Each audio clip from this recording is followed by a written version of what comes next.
Woo! Here we go! It's your main man, Johnny YouTuber, back on YouTube with your favorite type of YouTube video, a reaction video. Alright, okay.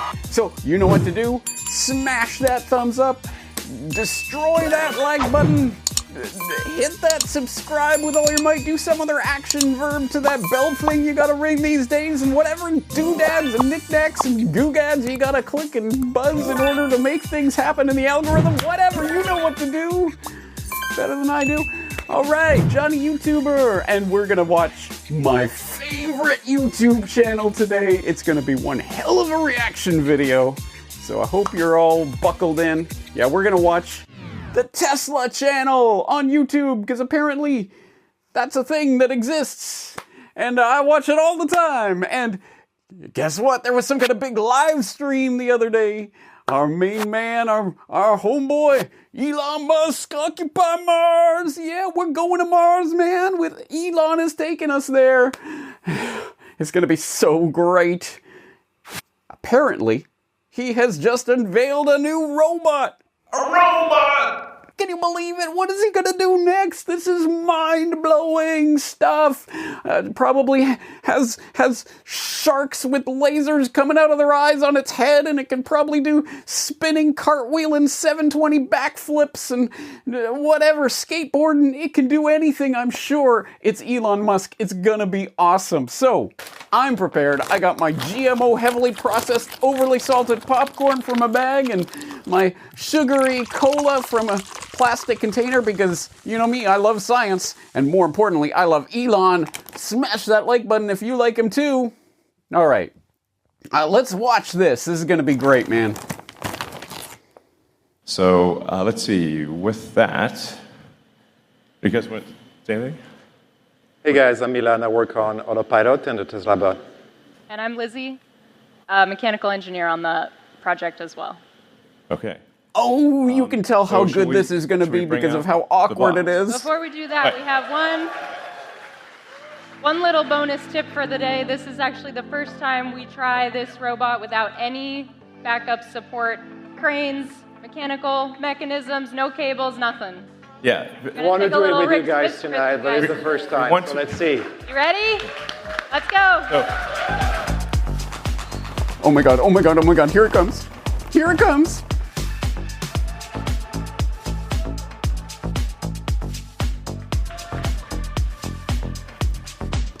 Okay, everybody, wait for it.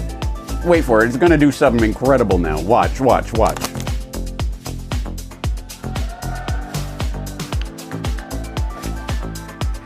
Okay, it's gonna do something. It's gonna do something, right?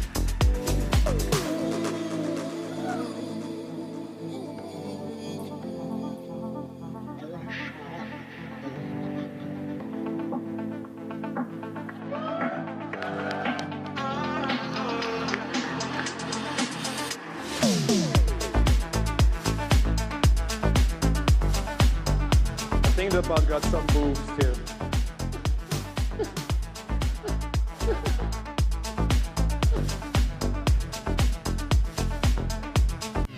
What was that nonsense? What am I doing? Where am I? What's going on? It's like I've been brainwashed into some kind of cult. Ah, yes, that's better. No, I am not Johnny YouTuber. I am James Corbett of the Corbett Report. You're tuned into the Corbett Report podcast here in October of 2022 for episode 429, Meet Elon Musk, Technocratic Huckster. And yes, as you may or may not have noticed, over the past several years, the cult of Elon is strong with many fanboys out there, and if recent events are any indication, they're stronger than ever. I mean, my God, is there anything that this Elon Musk character cannot do, or will not do, or try to insert himself into? I mean, he's consulting with Putin, or maybe not. but then again, maybe so, on how to end the war in Ukraine that he actively supported with Starlink, using government money, of course. But whatever. He's also going to give Taiwan back to China, apparently. Why not? I mean, it has nothing to do with the fact that Tesla's Shanghai factory accounts for 30 to 50% of their total production. No. Honest, guys, he's just motivated by love for humanity. And now, here he is, unveiling this ridiculous slapped-together wires-hanging-out robot from the 1970s that can take 6 awkward steps as if it's defecated in its pants and then awkwardly wave to the audience before doing some cringy Elon Musk-esque dance.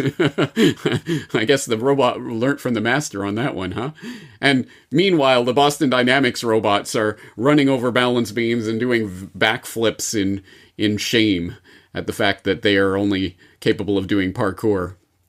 I mean, is there anything that this real-world Tony Stark character cannot do?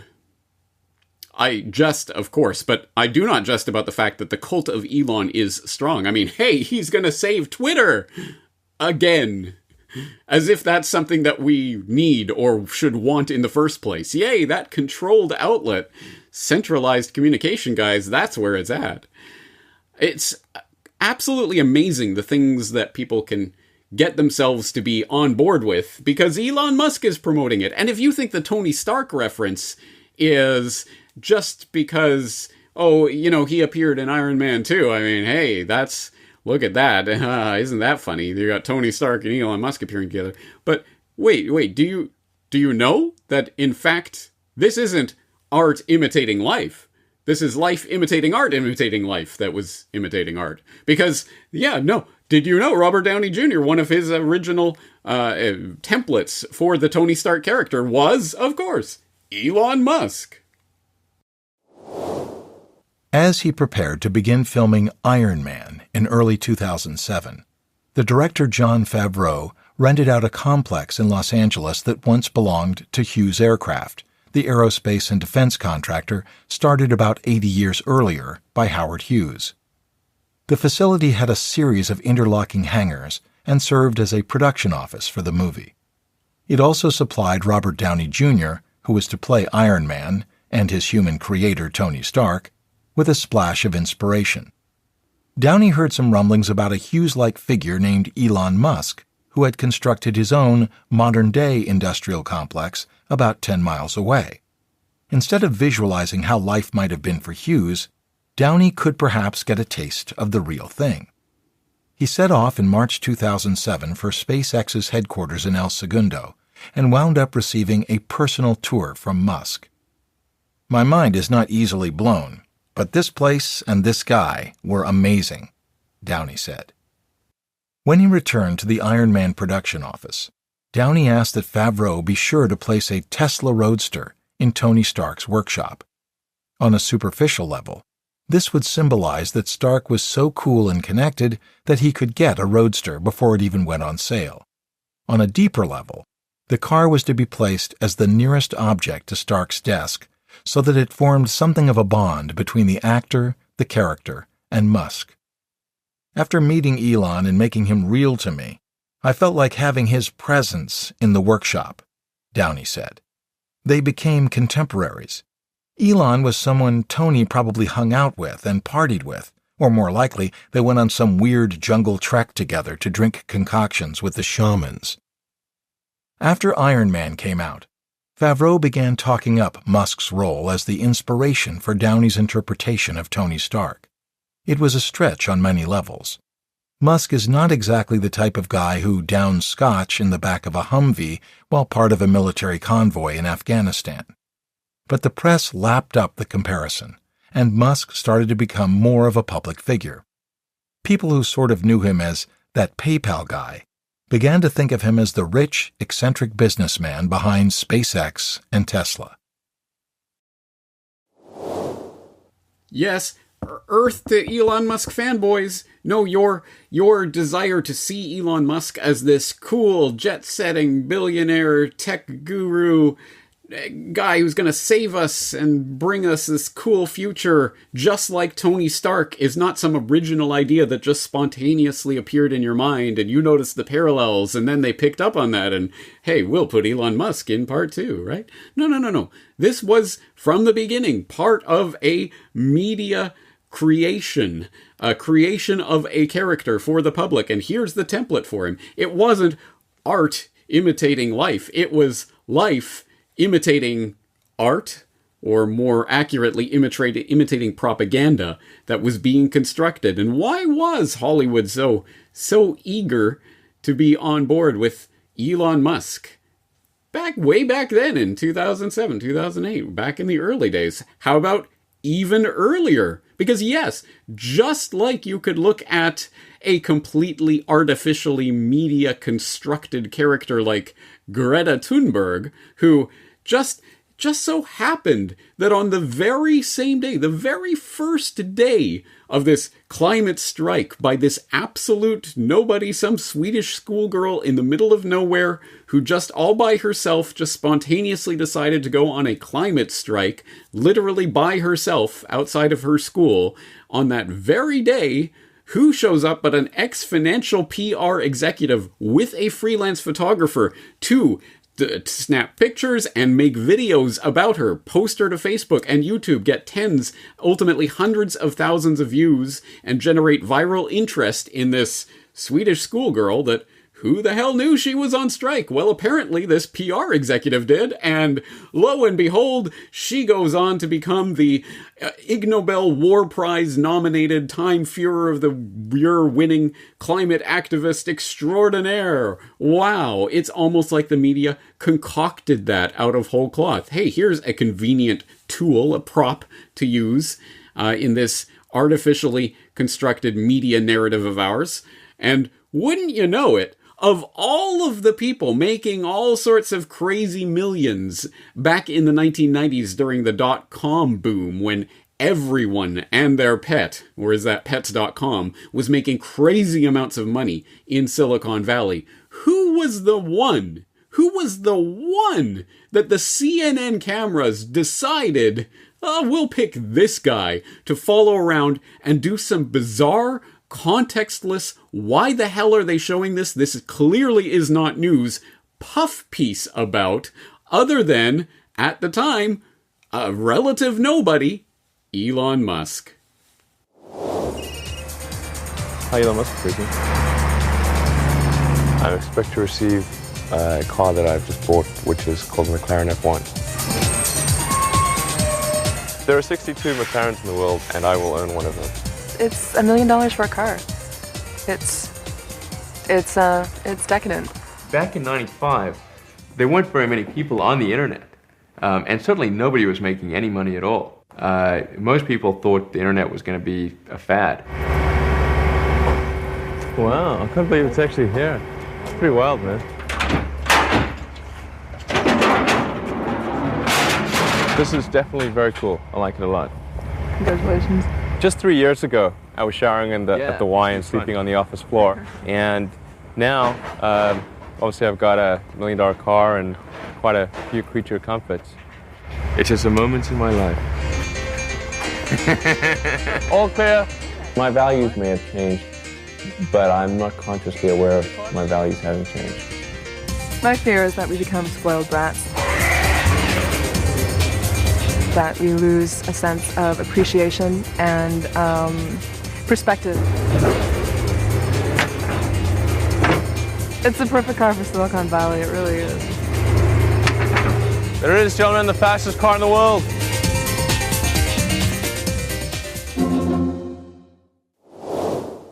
This is CNN. And Darth Vader is telling you this is your new robot overlord. Yes, you cannot make this stuff up. That was CNN 1999 featuring one of the many newly minted Silicon Valley millionaires, Elon Musk, who at that time had just freshly founded X.com, long before it turned into PayPal, and before it was really anything to speak about. But they didn't even try to cloak that in the sense that this is some sort of news story. What was the news value of that particular puff piece? It was a PR piece. One might wonder who paid what to whom in order for that to air. But at any rate, it certainly served the creation of the mythos of Elon Musk. Well before the general population had any idea who this guy was. Let's feature him in this hard-hitting news report about him getting in a McLaren F1. Yeah, cool. Interesting, isn't it? And it does start to raise questions. But I know there might be some out there who's still clinging on to their fanboydom. Well, come on. I mean, he's one of the cool billionaires. He made his money the good old-fashioned honest way, and he's cool. He smokes pot on Rogan, and he makes memes and jokes about Bill Gates. See? He's on our side. He's one of the good billionaires who just happens to promote absolutely every one of the fundamental globalist agenda items. And the pace of change is going to require us to do more fundamental reimagining of our social and political arrangements. And so we're going to have to consider new ways of thinking about these problems, like a universal income. There will be fewer and fewer jobs that a robot cannot do better. Okay. What to do about mass unemployment? This is going to be a massive social challenge.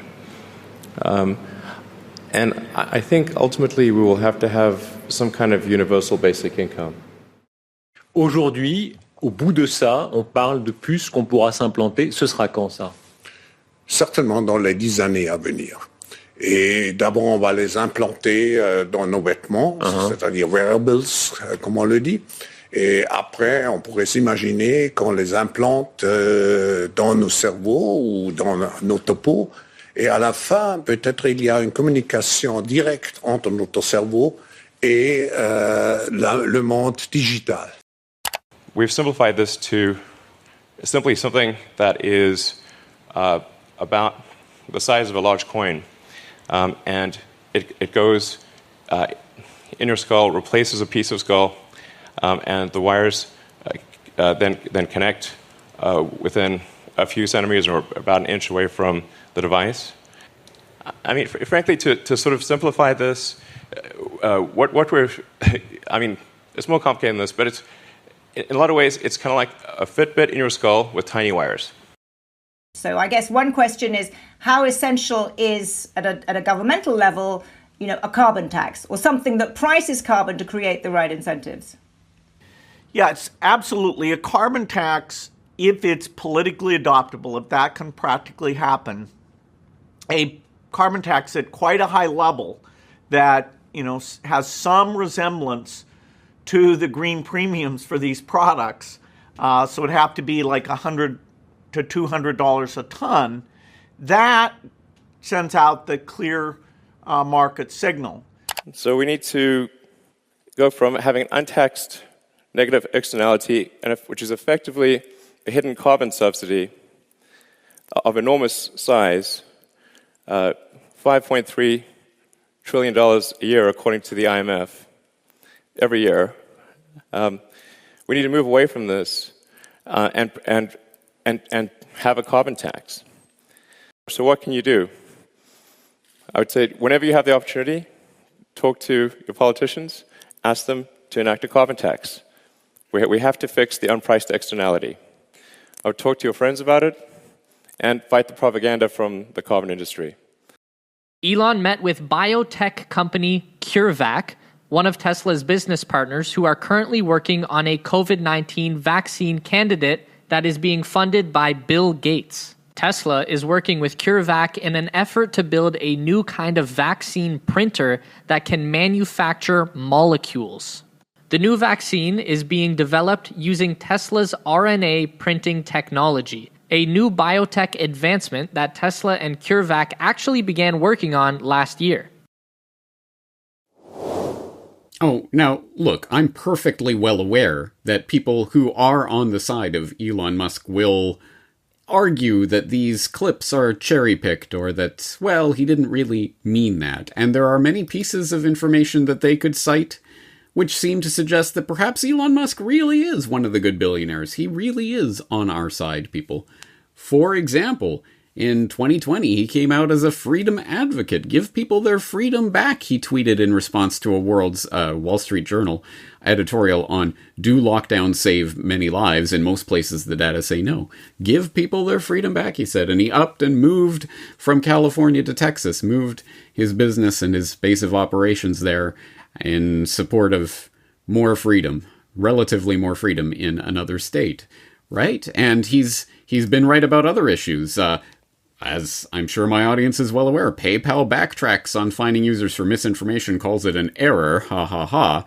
But a lot of people weren't buying it, including David Marcus, I believe a former president of PayPal, at any rate, a former high-ranking official in the company. It's hard for me to openly criticize a company I used to love and gave so much to, but PayPal's new AUP goes against everything I believe in. A private company now gets to decide to take your money if you say something they disagree with. Insanity. And Elon Musk agreed, he tweets in reply. Yes, see, even Elon Musk, co-founder of PayPal, agrees that this idea that PayPal can deem you misinformation and fine you $2,500 per incidence is insanity, right? So he's on our side again. There are lots of things that you could point to. For example, this Fortune article from 2007 on the PayPal mafia, talking about some of the early co-founders and early employees of PayPal, including, of course, Elon Musk, and also this character who we looked at recently on Solutions Watch, Peter Thiel. And if you drill down into this article, you'll find some things that, again, you could say are in Elon Musk's favor. For example, talking about his ouster from PayPal, Musk still contends he didn't deserve his fate, that his biggest flaw was being cut from a different cloth. Peter, Max, and I are not directly aligned philosophically, he said. Peter Thiel, Max Levchin, and I. Peter's philosophy is pretty odd. It's not normal. He's a contrarian from an investing standpoint and thinks a lot about the singularity. I'm much less excited about that. I'm pro-human. You see, the reason that Elon Musk is interested in promoting the brain chip and the AI and all of this, the robots that will dance awkwardly and totally are going to be around in a few years to take all our jobs, guys. The reason he's behind this is because he's pro-human.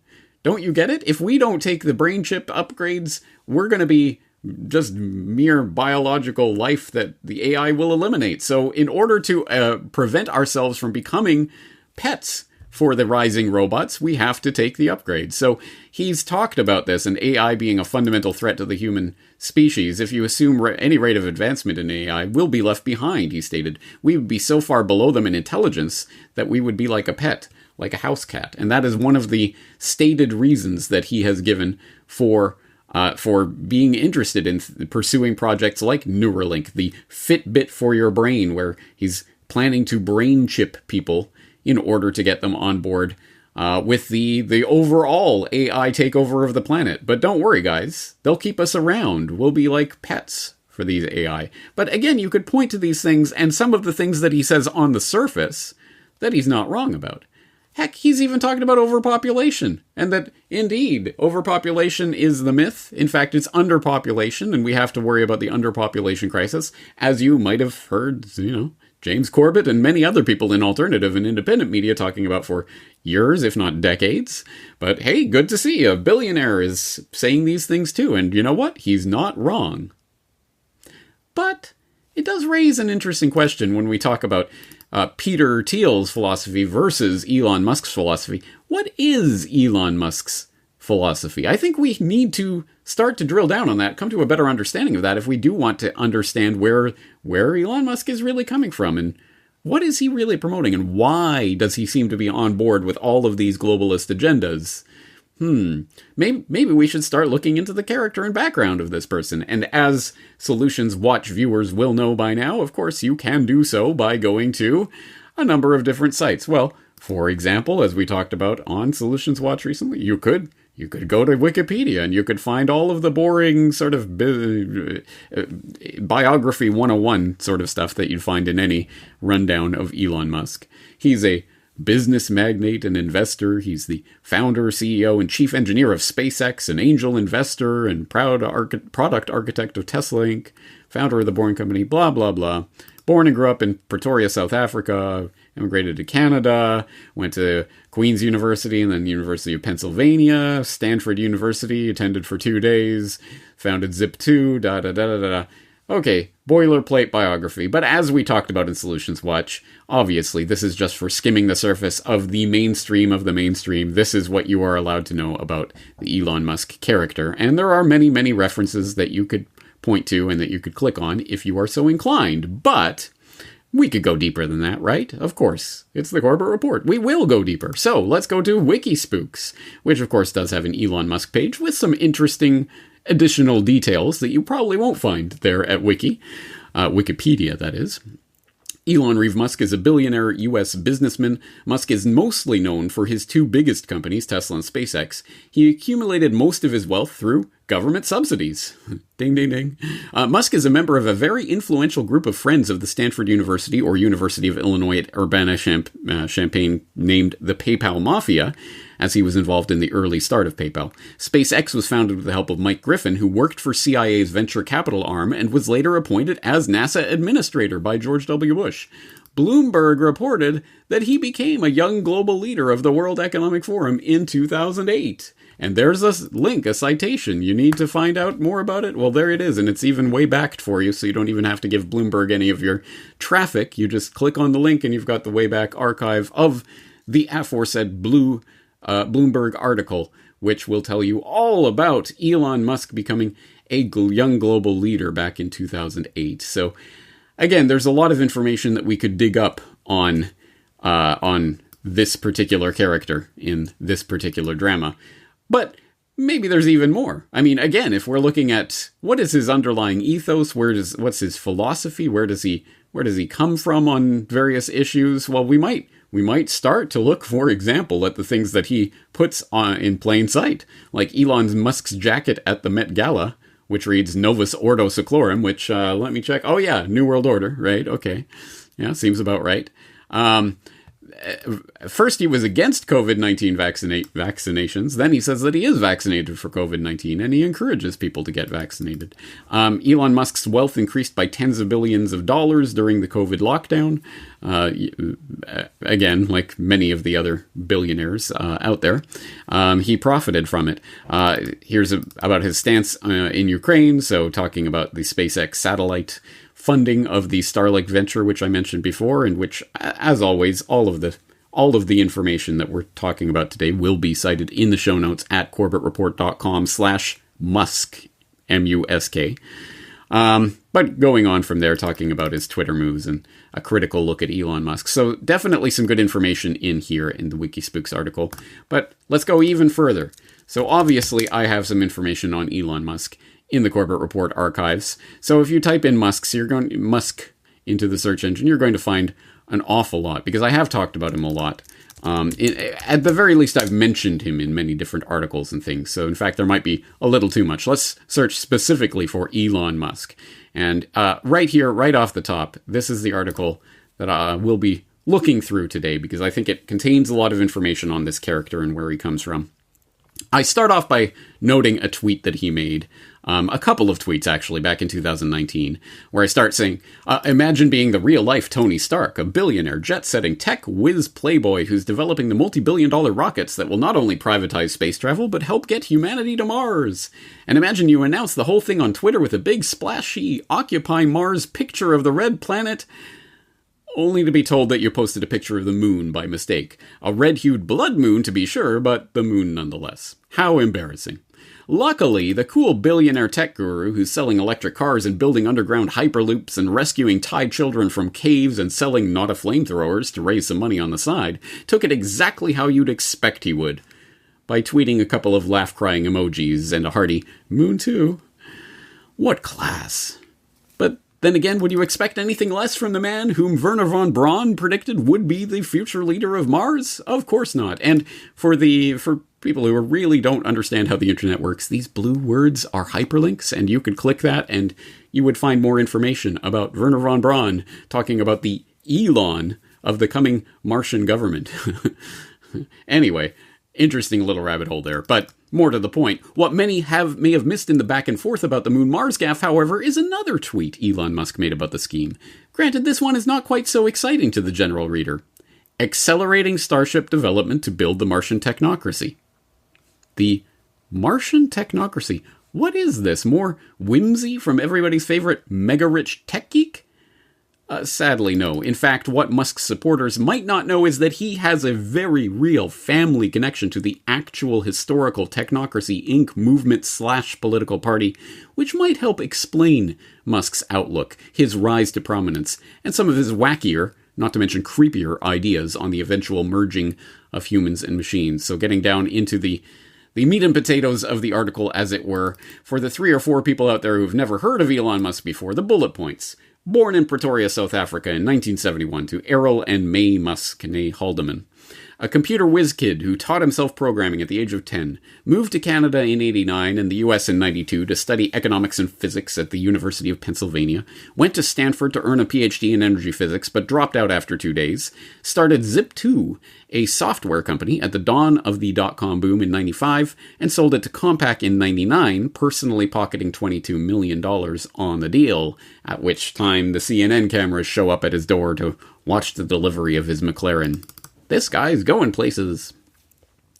That's where the story becomes familiar. As I elaborated in my article on the Brain Chip Cometh 2 years ago, and there's the link to the Brain Chip Cometh article, please do read through that. It contains more information, but here's just some of that information. Having made his first $22 million with the sale of a Zip2 web software company in February 99, Musk launched X.com, one of the first online financial service companies, the following month. X.com then merged with its main competitor, Confinity, which had a money transfer service called PayPal. Musk served as CEO of the PayPal conglomerate until 2000 and remained its largest shareholder until it was bought out by eBay in 2002 for a cool $1.5 billion. Musk pocketed $165 million from the deal. From there, Musk founded SpaceX, which borrows money from the government at ridiculously low interest rates, and Tesla, which borrows money from the government at ridiculously low interest rates, and SolarCity, which borrows from SpaceX and Tesla. Neither Tesla nor SolarCity actually make money. Note, this was 2019. But in the age of entities like YouTube, which boasts 1 billion users but still has no timetable on reaching profitability, perhaps we can chalk that up to the new normal. As Market Slant noted in their expose of Musk's 3-way government-sponsored arbitrage scheme last fall, and of course there's the link to the article, Elon Musk now has 2 companies that do not make money, Tesla and SolarCity. He has one that makes money from prepayments for services yet to be given, SpaceX. All are financed by the US taxpayer at ridiculously below market rates. The table is now set for financing using inflated currency, sound familiar? In the form of Tesla stock to get real cash in Mr. Musk's pockets.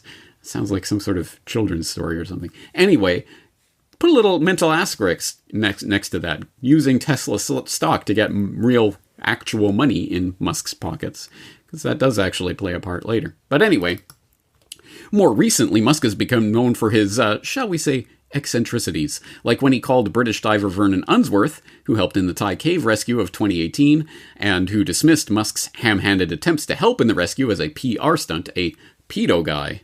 Or when he falsely tweeted that he was taking Tesla private and had funding secured, or when he started selling flamethrowers to fund one of his business ventures but renamed it Not a Flamethrower to help ensure it would sail through customs without being confiscated. What a card. Or when he smoked marijuana on the Joe Rogan podcast with 6% of Tesla's share value evaporating in one puff of smoke. To his fans, all of this merely adds to his mystique. He's just a fun, unpredictable guy who knows how to generate publicity and make money. However, as even his fans are forced to admit, this does mean he oversells and underdelivers on every project he ever announces. Update from 2022, how about that super cool Tesla robot, guys? It's the way of the future, I tell you. if you're living in the 70s. Production of actual working Teslas is consistently short of expectations, and whistleblowers have revealed that the production process itself is a hot mess. His grand vision of a futuristic NYDC in 29 minutes Hyperloop quickly devolved into a normal car tunnel. His private space exploration company is the recipient of billions of dollars of taxpayer money. His tiny contribution to Tesla's $2.8 billion capital raise this year, which came after Musk's insistence that Tesla would not be raising any more capital, shows that he's either not confident in his own product or too far in debt to make a significant investment.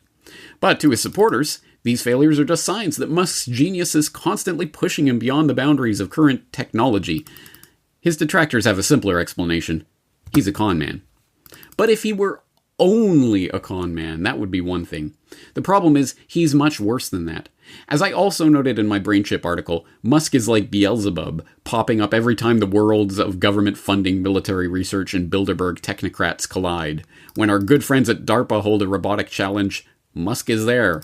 When the World Government Summit convenes, Musk is the star attraction. Need someone to pimp transhumanism? Musk is only too happy to explain the potential dangers of AI and to present his solution. We must merge with the machines so that we're not irrelevant when the robots take over. And, oh yeah, he happens to have a company that's working on the first neural lace mind-machine merger technology. Yes, wherever the globalist fat cats meet to discuss technocratic ideas for the future, it's a safe bet that Musk will be within spitting distance. But the part of this story you may not know is that Musk's technocratic proclivity is not just a happenstance of character. It's in his genes. You see, Elon Musk is the grandson of Joshua Haldeman.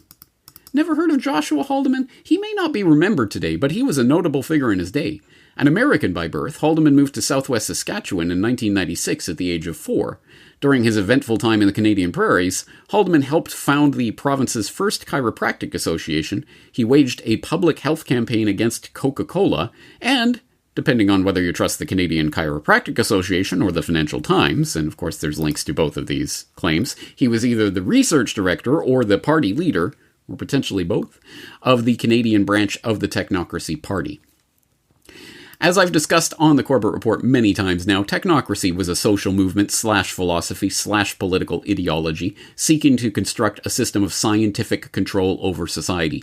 In the technocrats' vision, which gained widespread traction with the public in America and Canada in the 1930s, the world would be divided into regional units called technates, which would be run by technocrats, scientists, engineers, economists, and others with specialized knowledge of specific technical fields.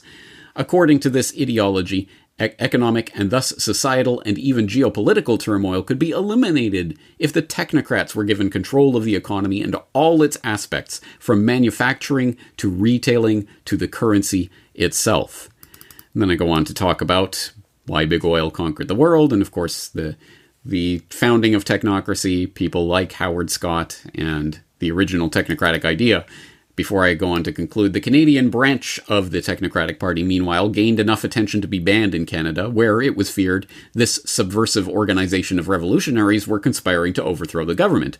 This caused the disillusioned Haldeman to give up on Canada altogether. He packed up his things and moved his family to South Africa, which is where his grandson, Elon Musk, was born. This connection is not just tangential. It tells us something about Musk's roots and his vision, and it tells us that he says he is preparing to build the Martian technocracy. When he says he is preparing to build the Martian technocracy, he is not using that word in a careless way. He knows exactly what it means. As the Financial Times notes, maybe technocracy will finally have its day, appropriately enough, on Mars. Let's hope not. But first, we have to convince Musk's supporters why the creation of a technocracy is a bad idea. Well, good thing there's a handy-dandy documentary on this very subject that you can show them for free, and there's a link to Big Oil. So there you go. I think there are some pretty important points in here, and as always, as with all my work, many links to the actual sources of information here that I would highly encourage you to follow to find out more. And if you want even more, you could refer back to that book that we listened to, that clip about Robert Downey Jr. and Tony Stark earlier, by Ashley Vance, Elon Musk. It was a 2015 biography that is quite fawning in a lot of ways, and certainly toes the line in a number of ways, but does give you more insight into that family background, Haldeman, how Elon Musk venerated and in some ways tried to model himself after his grandfather, who I believe died either when Elon was very young or perhaps shortly before or after he was born. But he loomed large in the family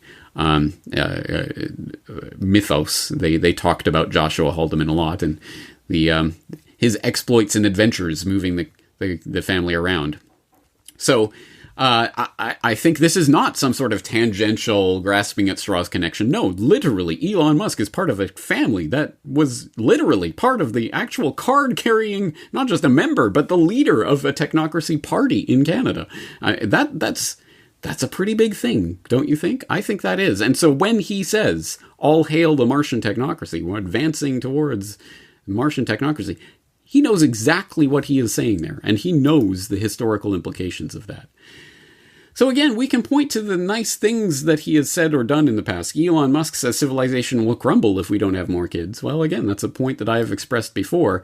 But one always has to wonder with Elon Musk what side his bread is really buttered on and why he is saying the things that he is saying. So, for example, let's just bore down on one of his crazier ideas, not just the Hyperloop, but the Boring Company, that this idea that he came up with just sitting there in traffic one day. Oh, won't someone do something about this? I know. We'll drill these giant tunnels. But, I wonder if that has anything to do that the Tesla and Boring Company and Hyperloop and all these crazy ideas of his, I wonder if that has anything to do with the fact that he actively dislikes any form of mass transit. Do you think there's a deeper underlying reason why he's constantly putting down ideas for mass transit or for other types of systems that might horn in and into his scams and schemes?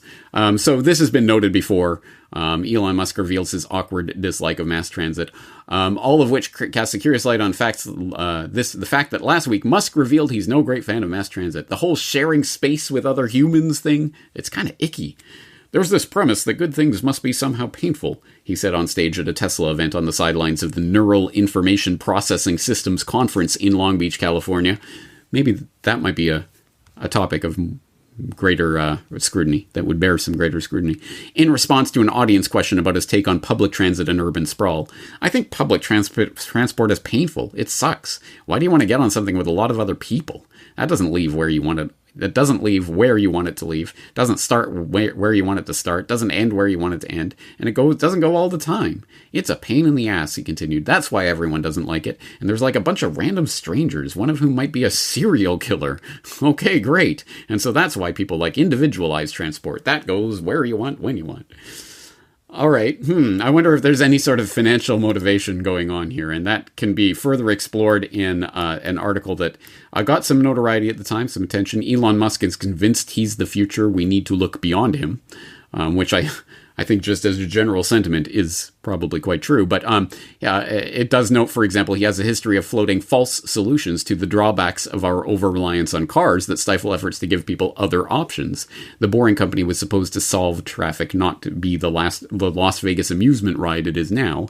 As I've written in my book, Musk admitted to his biographer Ashley Vance that Hyperloop was all about trying to get legislators to cancel plans for high-speed rail in California, even though he had no plans to build it. So it's particularly ironic that sometimes Musk is compared to Henry Ford, who, of course, as we all know, he was this revolutionary businessman who had these crazy new ideas for making use of new technological developments to revolutionize manufacturing and production, specifically in the automotive industry. So obviously there's a lot of Musk-Ford parallels that are drawn. But isn't it interesting, as you will remember from the Big Oil documentary, that Ford was saying, hey, we can make fuel out of absolutely anything that can be fermented, potatoes or weeds growing on the side of the road. All of it is fuel for the future. But no, we're not going to pursue that. We're not going to pursue the electric vehicles that already existed pre-Ford. No, we're going to go with oil and gas, and we're going to literally buy up and mothball various public transportation systems that already were existing and flourishing in early 20th century America. And I go through that history in the Big Oil documentary, and I talk about the creation of the highway system and the scandal and scam that was.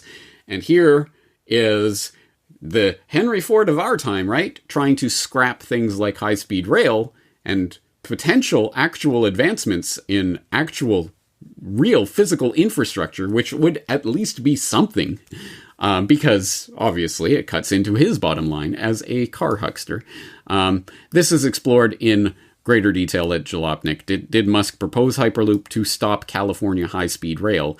And it does cite that previous article that we were just looking at, but it does also talk about the response from Ashley Vance that I talked about earlier. She was the biographer who wrote that 2015 biography that's quite laudatory. And ultimately, to Vance, who has spent more time with Elon Musk than most people who aren't employed at Tesla or SpaceX, Hyperloop was a wild-eyed thought experiment that Musk put out in the world that a handful of startups latched onto. Half the physicists that looked at the white paper were like, "This is just laughable," he told me.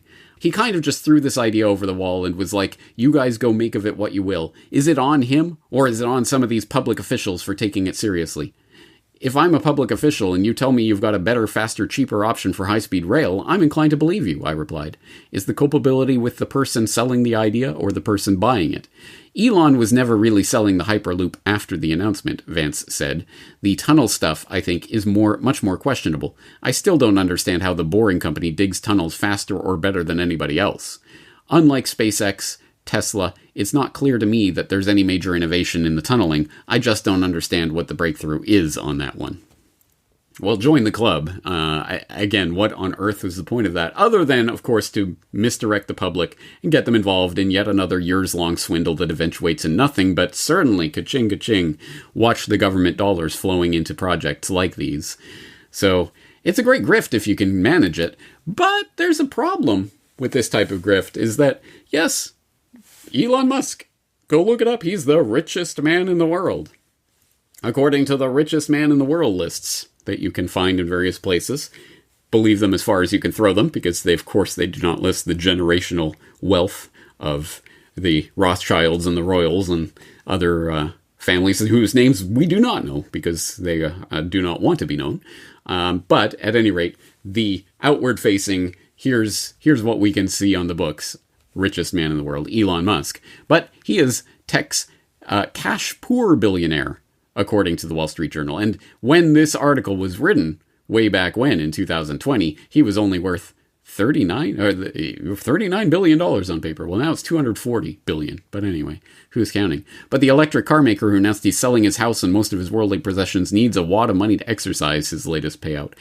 Because, of course, as with so many of these billionaires that are, again, on the front-facing billionaires that the world, whose names the world knows, don't actually have billions in their bank account. Of course not. It's in these various companies that they sit on the boards, and they're the CEO, and they have various shares, and they can exercise options to sell shares at various times, but only in certain windows, and following certain rules, and if they don't play right, they're going to be taken down by the enforcement agencies. And by play right, of course, it doesn't mean following the letter of the law and doing things that way. No, it means by saying the right things and doing the right things in service of the establishment, as we all know. They can take you down in a moment if they wanted to for tax evasion of some various sort, if they wanted to. And it's like this for Elon Musk and all of these other controlled billionaires. Who get to be the front face for various globalist agendas. And that plays into what we mentioned before about the selling Tesla stock as a way to cash in on all these government subsidies that have come in over the years. And that plays into this Twitter deal. Again, he's going to save free speech by taking this controlled platform. And one of the things that he has been floated at any rate as a potential for where he's going with this, Twitter's all bots, is that, well, what we need is real identity. We need to identify you and have you registered or whatever the plan will be in order to make sure it's not bots on Twitter. Yay! Wait, is this the ID for the internet that's coming in through the back door? Who knows? We'll see. But in the meantime, remember back when he wasn't going to buy Twitter and now he is again, maybe, whatever? Well, if Elon Musk walks away from the Twitter deal, it could actually save him $400 million in taxes, because you might remember that there was that clause that basically, as they were negotiating this $44 billion deal, there was the $1 billion hook clause that, if you walk away from this deal, you're going to owe us $1 billion. Okay, well, there you go. So he's taking $1 billion hit by attempting to buy Twitter and then not buying it. What was that all about? Well, one of the things about that is that if he took that $1 billion as a capital gains loss, then he could write it down on his taxes to the tune of $400 million, meaning that ultimately it's not a $1 billion hit, it's a $600 million hit. But what does that enable him to do? Of course, the entire Twitter deal allowed him to sell $8.5 billion in Tesla stock, which he did exercise that option. Again, why was he doing this? Oh, to buy Twitter. But even if he doesn't buy Twitter, he still gets the $8.5 billion Tesla stock sale, which isn't suspicious because he needed it to finance this other deal. That's what he's doing it for, right, guys?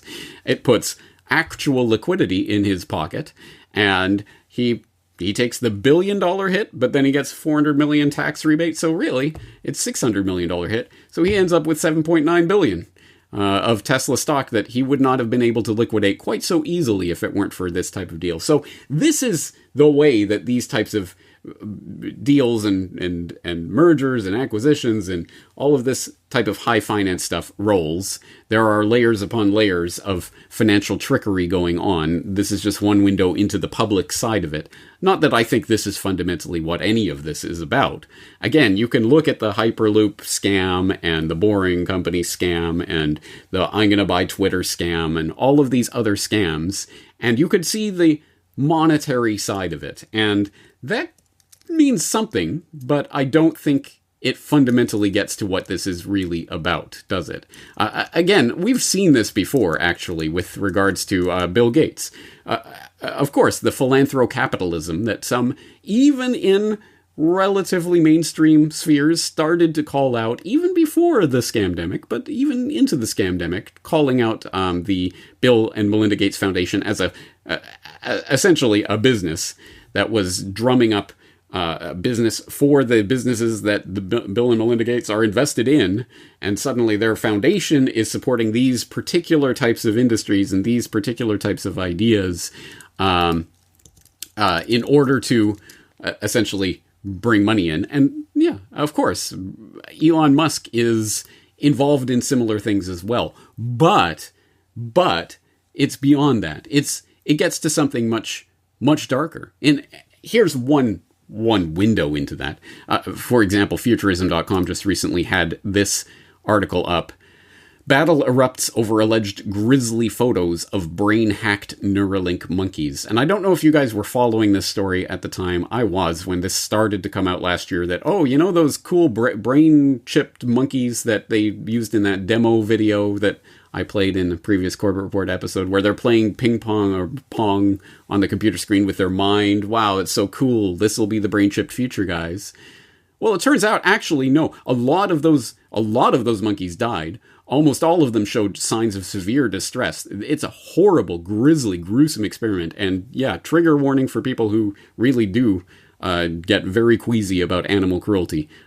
Maybe just skip ahead a few minutes, because it's truly, truly sickening. And whoever's doing this really does need to be held to account for it. A California university is refusing to release a cache of grisly photos of monkeys reportedly injured during experiments testing Elon Musk's Neuralink brain implant technology, in spite of a lawsuit aiming to force the school's hand. In a press release, the Physicians Committee for Responsible Medicine advocacy group said that it had learned the University of California, Davis is in possession of 371 photos of the experimented upon monkeys that were subjected to Neuralink tests, which took place at the school's veterinary lab facilities.